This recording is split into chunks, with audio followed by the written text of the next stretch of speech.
А в Украине каналы, если можно так сказать, конкурируют друг с другом, проводят свою собственную политику.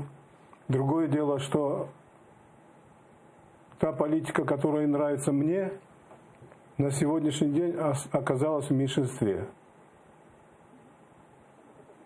Но если АТР решит свои финансовые вопросы и начнет опять работать в полную силу, крымско-татарский рупор опять включится и будет пропагандировать или рассказывать о крымских татарах, об их истории, культуре, я не знаю, архитектуре, археологии, политике.